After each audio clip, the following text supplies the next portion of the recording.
친구 관계와 홀로서기의 지혜. 사람은 관계 속에서 성장하지만 모든 관계가 긍정적인 방향으로 흘러가지는 않습니다. 직장 생활이나 다양한 사회적 모임을 통해 만난 사람들과 처음에는 잘 맞아 떨어지는 것처럼 보일 수 있습니다. 서로 마음을 열고 간과 쓸개를 내어줄 정도로 친밀한 사이가 될 수 있습니다. 하지만 시간이 흐르면서 관계는 변하기 마련이며 기대와 다른 결과를 맞닥뜨리게 되는 경우도 적지 않습니다. 이러한 경험은 우리에게 중요한 교훈을 줍니다. 인생은 결국 혼자라는 사실을 잊지 말아야 한다는 점입니다. 사람은 언제나 서로의 필요를 충족시키기 위해 모였다가 그 필요가 사라지면 자연스럽게 멀어지는 경향이 있습니다. 이는 결코 부정적인 평가가 아니라 인간관계의 자연스러운 흐름이라 볼 수 있습니다. 관계를 정리하는 용기. 나이가 들어가면서 많은 사람들이 관계를 정리하는 선택을 합니다. 이는 단순히 친구를 멀리하는 것이 아니라 자신의 삶을 더욱 충만하게 만들기 위한 과정입니다. 혼자 보내는 시간을 통해 자신을 더 잘 이해하고 개인적으로 충전되는 경험을 하는 사람들이 점점 늘어나고 있습니다. 혼자 있는 시간은 자기 자신과 더 깊이 교감할 수 있는 기회를 제공합니다. 사람을 만나면서 느끼는 에너지 소모는 혼자 있을 때 회복됩니다. 이는 사람이 싫어서가 아니라 혼자가 더 편하고 효율적이라고 느끼는 개인의 성향에서 비롯됩니다. 여행을 혼자 다니며 자신과 대화하는 시간을 가지거나 새로운 취미를 혼자 시작하는 것처럼 홀로서기의 매력을 발견하는 사람들도 많습니다. 이러한 홀로서기의 시간은 나 자신을 이해하고 성장시키는 데 중요한 밑거름이 됩니다. 친구 관계의 변화와 유효기간. 학창시절의 친구나 직장에서 만난 동료들은 시간이 지나며 그 중요성이 달라집니다. 과거에는 친구 없이는 큰일이 날 것 같은 두려움이 있었지만 시간이 흐르면서 친구 관계가 오히려 부담이 되거나 피로감을 주는 경우도 생깁니다. 이는 친구가 나를 이용하려 하거나 경조사와 같은 상황을 위해서만 관계를 유지하려는 모습을 보일 때 더욱 두드러집니다. 정약용 선생님은 좋은 친구를 사귀는 것도 어렵지만 그 관계를 유지하는 것은 더 어렵다라고 말했습니다. 이는 깊은 의미를 지닙니다. 친구 관계는 단순히 함께 시간을 보내는 것을 넘어서 서로의 가치를 인정하고 격려하며 성장할 수 있는 동반자가 되어야 합니다. 그렇지 않은 경우 친구 관계는 자연스럽게 끝나기 마련입니다. 또한 친구 관계의 변화는 우리의 가치관과 삶의 방향성에 따라 달라질 수 있습니다. 학창시절에는 같은 관심사나 목표를 공유한 친구들과 가까웠다면 성인이 되어서는 삶의 방식이나 가치관이 다른 사람들과는 멀어지게 되는 경우도 많습니다. 이런 변화는 자연스럽게 받아들여야 하며 관계를 억지로 유지하려는 노력은 오히려 스트레스를 초래할 수 있습니다. 홀로서기의 중요성. 좋은 친구를 사귀는 것이 어렵듯이 홀로서기는 더욱 큰 용기를 필요로 합니다. 혼자라는 사실을 받아들이고 이를 긍정적으로 활용할 수 있다면 삶은 훨씬 풍요로워질 수 있습니다. 혼자서도 충분히 즐겁게 시간을 보낼 수 있는 방법을 찾는 것이 중요합니다.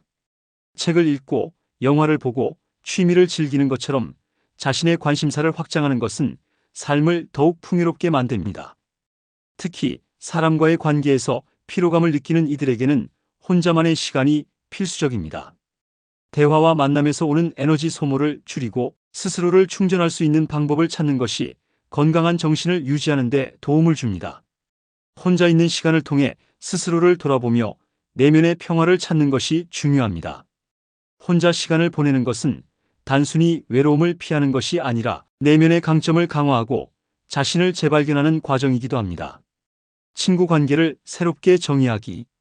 사회가 요구하는 많은 친구라는 기준에 집착할 필요는 없습니다.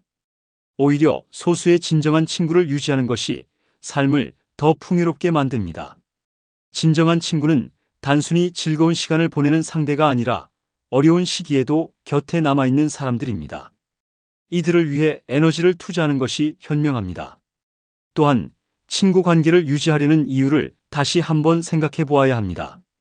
단지 외로움을 피하기 위해 친구를 만나거나 사회적 지위를 유지하기 위해 억지로 관계를 이어가는 것은 바람직하지 않습니다. 친구 관계가 나에게 긍정적인 영향을 주고 서로에게 좋은 에너지를 주고받는 관계라면 지속할 가치가 있습니다.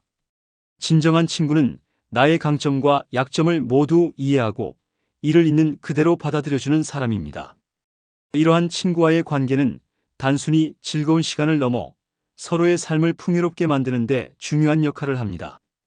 자신과의 관계를 강화하기. 가장 중요한 관계는 자신과의 관계입니다. 자신을 이해하고 존중하며 자신의 필요와 욕구를 충족시키는 것은 다른 어떤 관계보다 중요합니다. 자신과의 시간을 보내며 자신의 내면을 들여다보고 부족한 점을 개선하고 강점을 더욱 발전시키는 것이 필요합니다.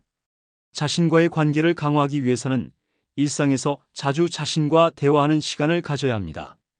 이를 통해 자신이 진정으로 원하는 것이 무엇인지 파악할 수 있습니다. 또한 자신을 돌보고 사랑하는 태도는 삶의 모든 영역에서 긍정적인 영향을 미칩니다. 자신과의 관계가 튼튼할수록 다른 사람들과의 관계에서도 안정감과 긍정적인 에너지를 유지할 수 있습니다. 관계의 자연스러운 흐름 받아들이기. 모든 관계는 시간이 지나면서 변합니다. 이 변화를 자연스럽게 받아들이는 태도가 필요합니다. 친구와의 관계에서 멀어지거나 새로운 사람을 만나게 되는 것은 삶의 자연스러운 일부입니다. 관계의 변화에 집착하지 않고 이를 있는 그대로 받아들이는 것이 정신적인 평화를 유지하는 데 중요합니다. 또한 관계를 강제로 유지하려는 노력은 오히려 더 큰 스트레스를 초래할 수 있습니다. 억지로 이어가는 관계는 결국 양쪽 모두에게 부정적인 영향을 미칠 수밖에 없습니다. 따라서 관계를 정리해야 할 때는 용기를 내어 결단을 내리는 것이 필요합니다. 나이 들수록 중요한 관계. 나이가 들수록 친구보다는 가족, 그리고 자신과의 관계가 더 중요해집니다. 가족은 우리의 가장 큰 지지체이며 자신과의 관계는 내면의 행복을 유지하는 데 핵심적인 역할을 합니다. 가족과의 시간을 소중히 여기고 자신에게 투자하는 것이 나이가 들수록 더욱 중요한 이유입니다. 특히 부모, 배우자, 자녀와의 관계는 삶의 기반이 됩니다. 이 관계를 건강하게 유지하기 위해 노력하는 것이 필요합니다. 동시에 자신을 돌보는 시간도 간과해서는 안 됩니다. 자신이 행복해야 다른 사람들과의 관계에서도 긍정적인 영향을 미칠 수 있습니다. 나이가 들수록 관계의 수보다는 질에 집중하는 것이 중요합니다. 소수의 깊고 진실된 관계는 삶의 안정감을 더해줍니다. 이런 관계는 서로의 삶에 긍정적인 영향을 미치고 서로를 더욱 성장시키는 계기가 됩니다. 결론. 인생은 혼자 걷는 여정이지만 때로는 친구와 함께, 때로는 가족과 함께 걸어가기도 합니다. 그러나 가장 중요한 동반자는 바로 자신이라는 사실을 기억해야 합니다. 친구 관계를 유지하거나 정리하는 과정에서도 자신의 행복과 평화를 최우선으로 생각하며 건강한 관계를 만들어가는 것이 필요합니다. 나이가 들어가며 자신과의 관계를 강화하고 필요하지 않은 관계를 정리하며 삶을 더 풍요롭게 만들어가는 지혜를 배워야 합니다. 이런 태도는 단순히 인간관계를 넘어 우리의 전반적인 삶의 질을 향상시키는 데 큰 도움을 줄 것입니다. 더 나아가 자신과의 관계를 통해 얻은 안정감은 다른 사람들과의 관계에서도 긍정적인 영향을 미칩니다. 내면의 평화를 유지하며 자신과 타인 모두를 존중하는 삶을 살 수 있다면 우리는 진정으로 풍요롭고 의미 있는 삶을 살아갈 수 있을 것입니다.